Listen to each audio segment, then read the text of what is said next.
என்னன்னு தெரியுதுங்களா? எஸ், நம்ம தமிழ்நாடு கவர்மெண்ட் கிட்ட இருந்து 1000 ரூபாய் கிரெடிட் ஆயிருக்கக்கூடிய ஒரு அக்கௌண்டோட மெசேஜ்.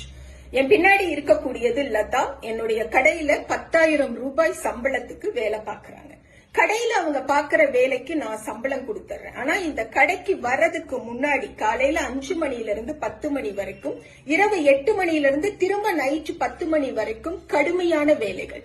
கீழே இருந்து தண்ணி ரோட்டு பைப்புல பிடிச்சு மேல் மாடிக்கு கொண்டு போகணும், சமைக்கணும், துவைக்கணும், வீட்டை கூட்டி பெருக்கி பாதுகாக்கணும், குழந்தைங்களை வளர்க்கணும். அதுக்கெல்லாம் நமக்கு யாரு என்ன பண்றா அப்படின்னு இருக்கும் பொழுது இவங்களுடைய அப்பாவா, அண்ணனா, தோழனா, சக மானுடனாக இந்த தமிழ்நாடு அரசாங்கமும் அந்த அரசாங்கத்தை தலைமை தாங்கி நடத்தி கொண்டிருக்கிற முதலமைச்சர் திரு மு.க. ஸ்டாலின் அவர்களும் மாதம் 1000 ரூபாய் கொடுத்திருக்காங்கன்னு சொன்னா இதுதான்